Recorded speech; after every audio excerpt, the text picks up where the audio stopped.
What happens when a moment of judgment turns into a lesson of humility? At a busy airport checkpoint, a MAGA hat sparks a confrontation between security and a traveler. But what unfolds next will leave you questioning everything about first impressions. This is a story of assumptions, surprises, and an unexpected connection. The airport was alive with its usual buzz, rolling luggage wheels on polished floors, flight announcements echoing through the terminal, and the low murmur of conversations between travelers. A cold winter morning added a chill to the air. Despite the warmth inside the terminal, a line stretched along at the security checkpoint, with travelers impatiently shifting from one foot to the other. Among the crowd was a middle-aged woman dressed in a simple, professional outfit. Her coat, neatly draped over her arm, revealed a sharp business casual style and navy blazer over a white blouse. Yet, what drew attention to her was not her attire but the red MAGA hat perched firmly on her head. She adjusted the hat with confidence, seemingly unaware of or perhaps indifferent to the glances it drew from those around her. The woman, whose name was Diana Brooks, was heading to Washington, D.C. for a critical meeting. She had grown used to the stares and whispers her hat provoked. Diana wasn't someone who wore it to start arguments. For her, it symbolized a belief in free speech and the courage to stand firm in her convictions, no matter how unpopular they might be. As Diana approached the security line, she placed her laptop bag on the conveyor belt and slipped off her shoes, carefully stacking them in a tray. She moved methodically, her movements unhurried but purposeful. Nearby, two Transportation Security Administration officers exchanged a glance, one of them subtly nodding toward her. "Hey, keep an eye on her," the younger officer, a man in his early 30s named James, murmured to his colleague. "Why?" the older officer, Marcia, asked, raising an eyebrow. James shrugged, lowering his voice. "You see the hat? People like that usually have opinions. Better to be cautious, you know?" Marcia sighed, visibly annoyed. "James, not everyone wearing that hat is a problem. Let's focus on the real red flags." But James didn't seem convinced. As Diana stepped through the body scanner, the machine beeped loudly, drawing the attention of everyone nearby. James perked up, his suspicion seemingly confirmed. He signaled Diana to step aside for further screening. Diana hesitated for only a second before following the instructions. She had been through this before. She removed her hat, placed it in the tray, and stepped through again. Once more, the machine beeped. "Ma'am, I'm going to need you to step over here for additional screening," James said, his tone professional but slightly stiff. Diana raised an eyebrow, her irritation beginning to show. "What seems to be the issue?" "It's just a routine check," James replied, not meeting her eyes. Diana glanced at Marcia, whose apologetic expression did little to ease the tension. "Fine," she said curtly, stepping into the secondary screening area. The small screening room felt colder than the rest of the airport. Diana stood with her arms outstretched as James conducted a thorough pat-down. His movements were brisk, almost rushed, as though eager to find something to justify his suspicion. "Traveling for business or pleasure?" he asked, trying to sound casual but failing. "Business," Diana replied tersely. "Where to?" "Washington, D.C.," she said, her patience wearing thin. James exchanged a quick glance with Marcia, who stood nearby, arms crossed. "What kind of business?" Diana shot him a sharp look. "Is that relevant to this screening?" James hesitated, fumbling for a response. "Just a protocol," he said weakly. Marcia stepped forward, placing a hand on James's shoulder. "That's enough questions," she said firmly. "Let's finish up and let her go." But James wasn't ready to back down. "Can we check her bag?" he asked. Marcia frowned. "There's no reason to." She cleared the scanner. "Let's move on." Diana interjected, her voice calm but icy. "If you're going to search my bag, you'd better have a good reason. Otherwise, I expect to be on my way." James hesitated again, the authority in her tone catching him off guard. He glanced at Marcia, who gave him a pointed look. Reluctantly, he stepped back. "You're clear, ma'am," Marcia said, handing Diana her hat and belongings. Diana took them without a word, placing the hat back on her head. As she exited the screening area, she noticed a few passengers in line watching her with a mix of curiosity and judgment. One woman whispered to her companion, loud enough for Diana to hear, "Why would anyone wear that to an airport? She's just asking for trouble." Diana paused, her jaw tightening. But instead of responding, she straightened her posture, adjusted her blazer, and walked toward her gate with her head held high. Meanwhile, back at the security station, Marcia turned to James with a scowl. What was that about? She demanded. James shrugged defensively. I was just doing my job. No, you were letting your biases do the job for you. Marcia shot back. We're supposed to look for threats, not harass people because of what they're wearing. James opened his mouth to argue, but thought better of it. Instead, he muttered something under his breath and turned away, leaving Marcia shaking her head in frustration. As Diana reached her gate, she couldn't shake the frustration bubbling inside her. She had hoped for a smooth trip, but once again, her choice to wear the hat had made her a target. Sitting down in one of the waiting area chairs, she pulled out her phone and opened her email, trying to focus on the upcoming meeting. But her mind kept drifting back to the security checkpoint.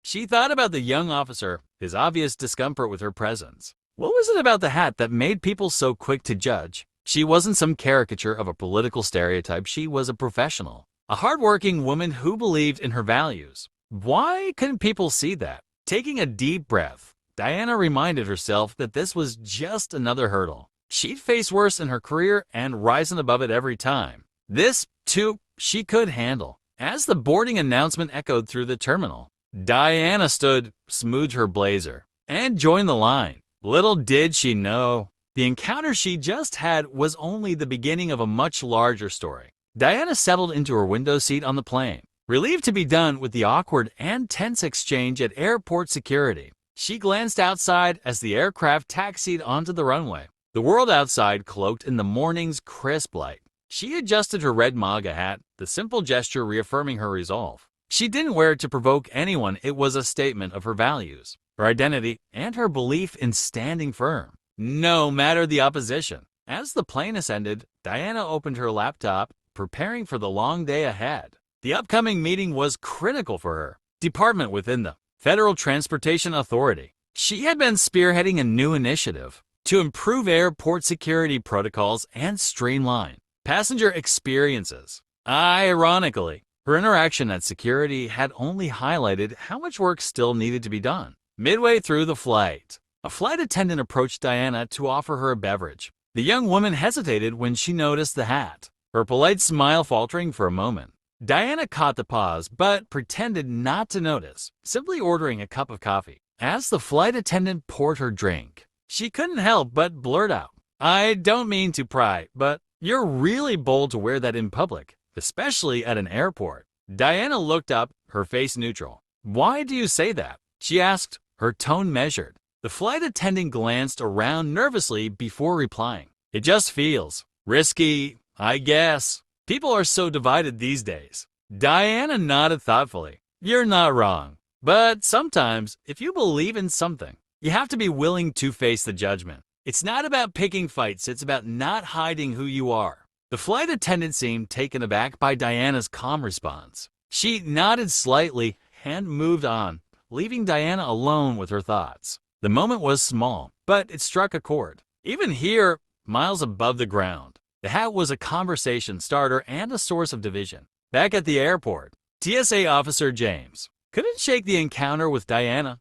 His irritation simmered as he replayed the scene in his head. To him, the hat represented a set of beliefs he disagreed with, and he couldn't help but feel justified in his suspicion. Why do people like her feel the need to advertise their politics everywhere they go? He muttered to Marcia, who was sorting through confiscated items nearby. Marcia sighed heavily. James, you're missing the point. Our job isn't to police opinions, it's to ensure safety. You let your biases get in the way, and that's a dangerous precedent. James rolled his eyes. Come on, Marcia. You saw how she acted so smug, like she wanted to provoke a reaction. Marcia shook her head. No, James. What I saw was a professional woman trying to get through. Security like everyone else. You turn it into something more because of that hat. If you keep letting personal feelings cloud your judgment, it's only a matter of time before it bites you back. James didn't respond, but Marcia's words lingered in his mind. He hated to admit it, but part of him wondered if he'd been unfair. Yet,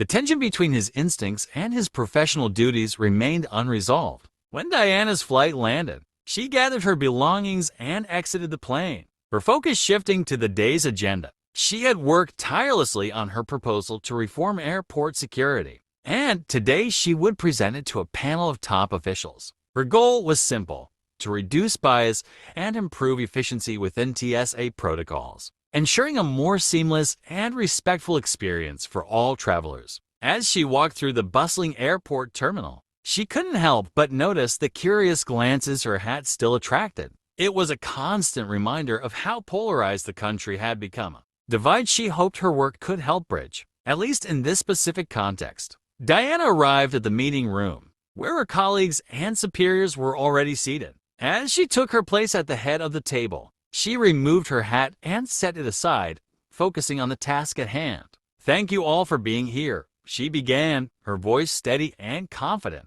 "Today, I'll be presenting a proposal aimed at addressing key inefficiencies and biases in airport security protocols." She launched into her presentation, outlining data she had gathered from airports across the country. Her research revealed patterns of unconscious bias affecting travelers based on their appearance, clothing, and perceived affiliations. The room was silent as Diana detailed how these biases not only caused unnecessary delays but also eroded trust between travelers and TSA agents. As transportation officials, it's our responsibility to ensure safety without compromising dignity. She concluded, "We need to implement training programs that focus on de-escalation, implicit bias, and cultural sensitivity. Our goal should be to treat every traveler with respect, regardless of their background or beliefs." The panel responded with nods and murmurs of agreement.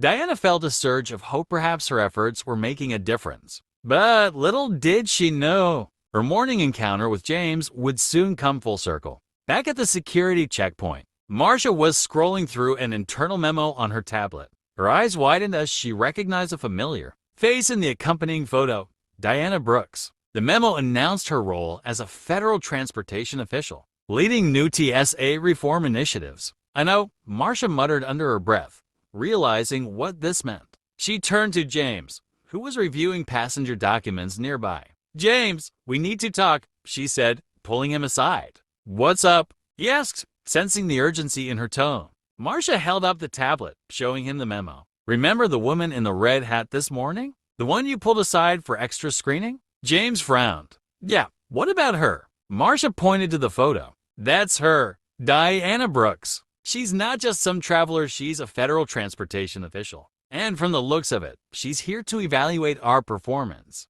James's face drained of color as the realization hit him. "You're kidding." "I wish I were," Marcia replied. "And if she reports this morning's incident, you could be in serious trouble." James felt a sinking feeling in his stomach. He had let his personal biases cloud his judgment, and now it might cost him his job. But beyond the professional repercussions, he couldn't ignore the pang of guilt creeping in. He had misjudged Diana, treating her unfairly simply because of a hat. The tension between Diana's resolve and James's realization reached a boiling point the next morning when their paths crossed again. Diana arrived at the airport early to oversee her department's evaluation, a clipboard in hand and her professional demeanor firmly in place. James, still reeling from Marcia's revelation, spent the night wrestling with guilt and dread. Today, he would face the woman he had so quickly dismissed and unfairly judged. Diana entered the security checkpoint area with a keen eye.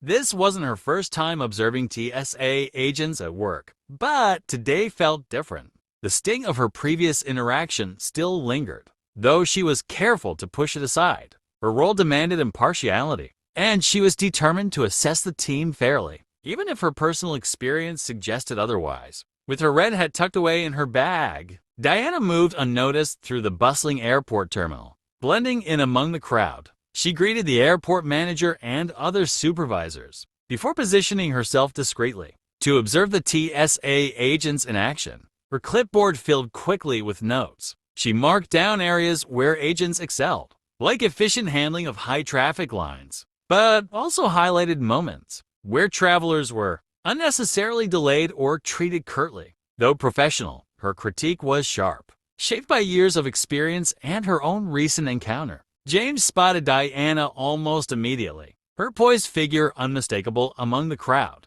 His stomach dropped. She wasn't wearing the MAGA hat today. But her presence alone was a stark reminder of his mistake. He watched as she exchanged words with the airport manager, her calm confidence only intensifying his unease. "Marcia," James whispered to his coworker, who was nearby scanning carry-on bags. "She's here." Marcia didn't need to ask who he meant. "Well, what did you expect? She's literally here to evaluate us." James ran a hand through his hair, his voice low and tense. "Do you think she's going to call me out? Report me?" Marcia shot him a sidelong glance. "Honestly, if she was going to do that, she probably already has. If you're that worried, maybe you should talk to her. Clear the air." James shook his head vehemently. "No way. That's just asking for trouble." But deep down, James knew Marcia was right.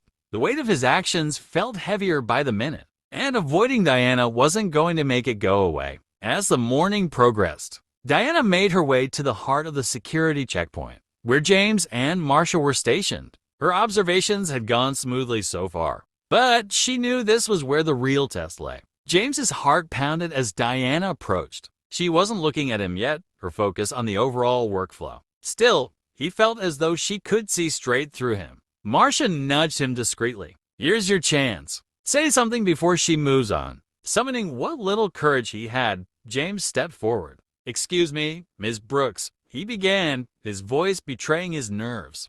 Diana turned to face him, her expression neutral but curious. "Yes?" James hesitated, his words catching in his throat. I just wanted to say I'm sorry. About yesterday." Diana blinked, momentarily caught off guard. "Yesterday?" "The extra screening," James clarified, his gaze dropping to the floor. "I didn't handle it professionally. I let personal biases get in the way. And that's not how I should have treated you or anyone." There was a long pause as Diana studied him. The apology was unexpected, and though her first instinct was to brush it off, she recognized the sincerity in his voice. "I appreciate you saying that," she replied evenly. "But the issue isn't just about me. It's about how travelers are treated in general. The trust between TSA agents and the public is fragile, and actions like that can undermine it." James nodded, her words hitting him harder than he anticipated. "You're right. I don't know why I acted the way I did. I let the heck get to me." Diana tilted her head slightly, her expression softening. It's easy to make assumptions about people based on what they wear or how they look. But it's dangerous to let those assumptions dictate how we treat them. That's something we're all working to improve, myself included. The exchange left James feeling both humbled and oddly relieved. For the first time, he saw Diana not as a symbol of something he opposed, but as a person. Someone who had faced unfair treatment and risen above it with grace. Later that day, Diana met with the airport's senior staff to present her findings. The room was quiet as she laid out her assessment, her words clear and direct. "Overall, the team here is doing a commendable job under challenging circumstances." She began. "However, there are areas that need improvement, particularly when it comes to traveler interactions. Bias, whether conscious or unconscious, has no place in airport security. It undermines trust and can escalate situations unnecessarily." She paused, letting the weight of her statement sink in. "During my travels, I've witnessed both excellent service and moments where agents let personal feelings influence their actions. We need to address this through training programs focused on de-escalation, cultural sensitivity, and recognizing implicit bias." The room nodded in agreement, her words resonating deeply. Diana's passion for her work was evident, and her first-hand experience gave her observations added weight. As she concluded her presentation, Diana glanced around the room, her gaze briefly landing on James, who had been invited to sit in on the meeting. Their eyes met for a fleeting moment, and Diana offered a small, almost imperceptible nod. It wasn't forgiveness, exactly, but it was a step toward understanding. After the meeting, James found himself alone in the break room, replaying the day's events in his mind. Diana's words had struck a chord, forcing him to confront the biases he had long ignored. He realized that his actions weren't just about one moment or one person. They reflected a deeper issue that needed to be addressed. Marcia joined him, breaking the silence. "Well, that could have gone worse," she said lightly. James let out a dry laugh. "Yeah, but it was a wake-up call, that's for sure." Marcia nodded, her expression serious. The question is, what are you going to do about it? James didn't have an immediate answer, but he knew one thing for certain. He couldn't keep operating the way he had been. Change wouldn't happen overnight, but it had to start somewhere. The airport buzzed with its usual chaos. Boarding calls echoed through speakers. Travelers rushed to gates, and TSA agents moved with robotic efficiency. Yet, amidst the familiar hum, there was a palpable shift, especially for James, after his apology to Diana and her pointed feedback during the meeting. James felt a weight he couldn't ignore. Today was different. Today, he had to decide if he would remain the same or use this moment to change.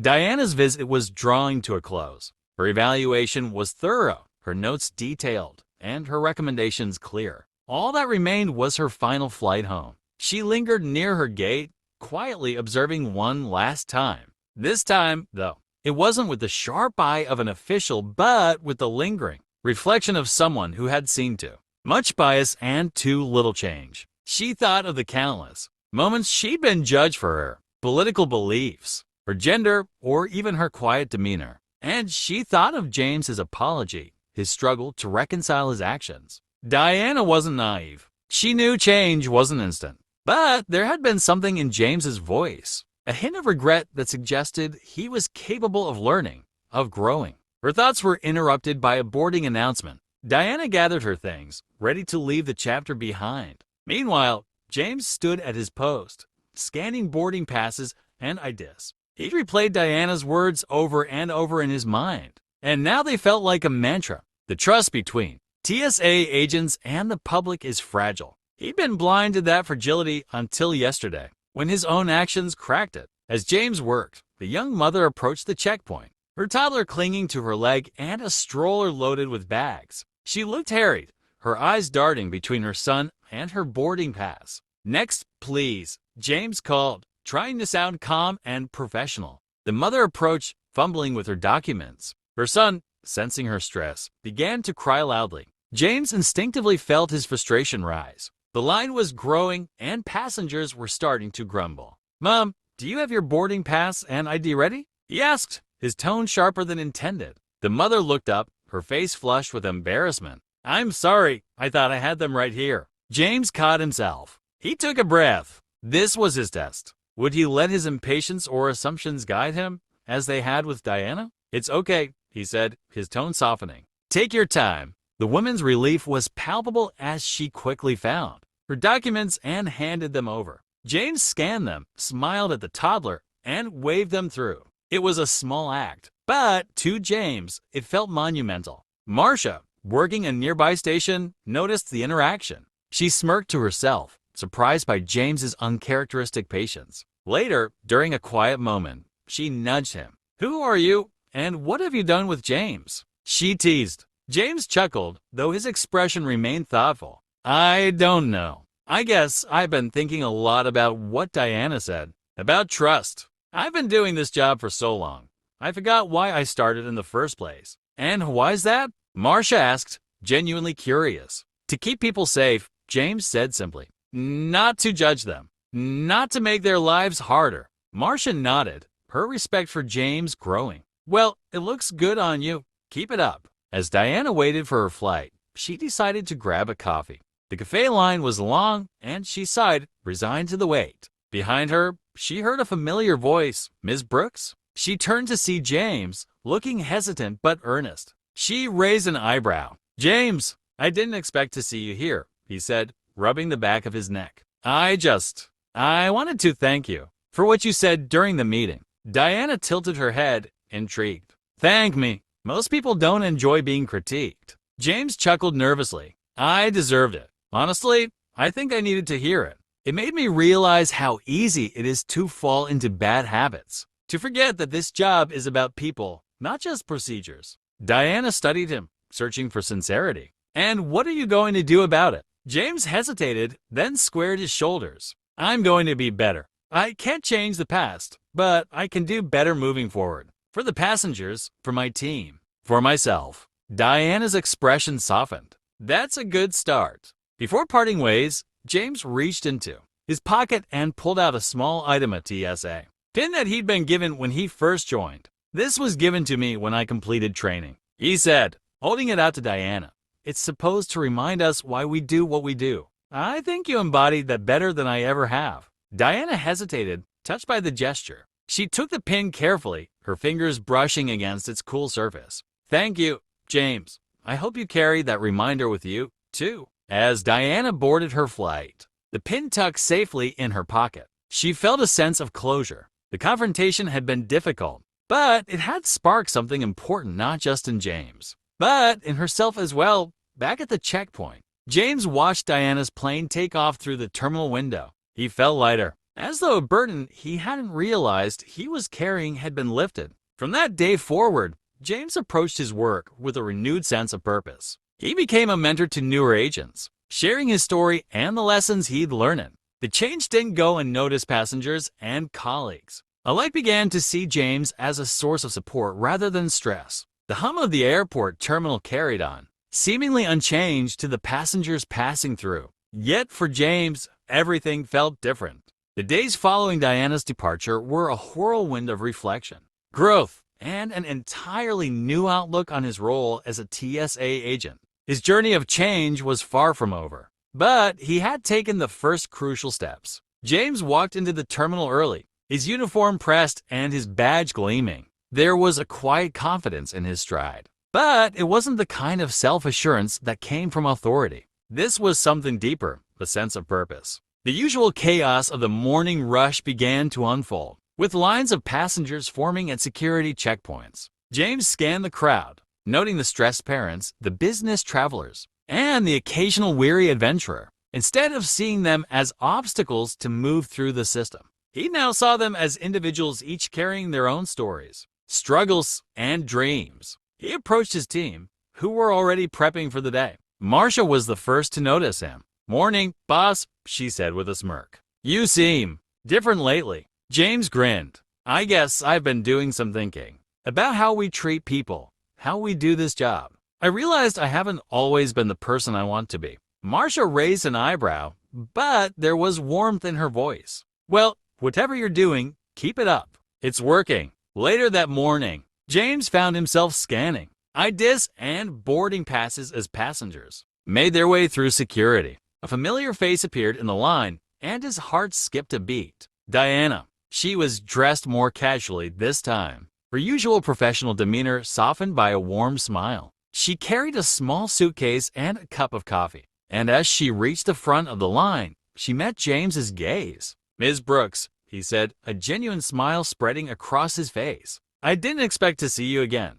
Diana handed over her ID and boarding pass, her eyes twinkling with a hint of mischief. "Just passing through. Thought I'd see how things were going." James scanned her documents, then handed them back. "I think we're doing better," he said earnestly. Diana nodded. "I've heard good things. Your team seems more focused, more engaged." That doesn't happen by accident. James felt a surge of pride, but he quickly deflected. "It's a team effort, and your feedback helped more than you know." Diana tilted her head, studying him. "It's not easy to admit when we're wrong, but what matters is what we do afterward. Looks like you're on the right track." After Diana passed through security, James's mind raced with ideas. He had been thinking about ways to improve the TSA's relationship with passengers, and her unexpected visit gave him the final push he needed. During his lunch break, James sat down with Marcia and a few other senior agents. "I've been thinking about something," he began, his tone serious but hopeful. "What if we started a passenger assistance program? Something simple, where agents can volunteer to help passengers who might need extra support, parents traveling with kids, elderly travelers, anyone who seems overwhelmed." Marcia frowned. "Isn't that kind of extra work? We're already stretched thin." "I know," James admitted, "but I think it could make a big difference. If we can show people that we're here to help, not just to enforce rules, it could change the way they see us, and maybe the way we see ourselves." There was a pause as the group considered his idea. Finally, Marcia broke the silence. "You know what? Let's try it. Worst case, it doesn't work, and we go back to business as usual. Best case, we make someone's day a little easier." The program launched quietly, with just a handful of agents volunteering to participate. James was one of the first. One morning, he noticed an elderly man struggling to lift his suitcase onto the conveyor belt. The man's hands shook slightly, and his face was etched with frustration. "Let me help you with that, sir," James said, stepping forward. The man looked surprised but grateful. "Thank you," he said softly. It was a small act, barely taking a moment of James's time. But the gratitude in the man's eyes stayed with him for the rest of the day. Word of the program began to spread, and passengers started noticing the change. Social media posts praised the kindness and professionalism of the TSA agents at James's airport. Travelers began sharing their positive experiences, and the once dreaded security checkpoint became a place of unexpected humanity. One evening, as James was finishing his shift, he received a message on his phone. It was from Diana. The message was brief but heartfelt. "James, I wanted to thank you for taking my feedback to heart. The changes you've made are inspiring, and they show what's possible when we choose to lead with empathy. Keep up the great work. Best, Diana." James stared at the screen, a lump forming in his throat. He had come a long way from the man who had judged Diana for her hat. Her words were a reminder of how much one person's perspective could shape another's path. Months passed, and the changes at the airport continued to evolve. The passenger assistance program expanded, becoming a model for other airports across the country. James's leadership was recognized by his superiors, and he was offered a promotion to oversee similar initiatives nationwide. But for James, the real reward wasn't in the accolades or the new title. It was in the quiet moments, the smiles of relieved passengers, the gratitude of his team, and the knowledge that he was making a difference. As he stood at the security checkpoint one afternoon, watching the steady flow of travelers, he spotted a young woman wearing a MAGA hat. She looked nervous, glancing around as if expecting hostility. James approached her with a warm smile. "Welcome, ma'am. Do you have your ID and boarding pass?" The woman blinked, then nodded, handing over her documents. James scanned them quickly and handed them back. "Safe travels," he said, his voice genuine. The woman hesitated, then smiled back. "Thank you." As she walked away, James felt a sense of peace. He had come full circle, proving that change was not only possible but necessary.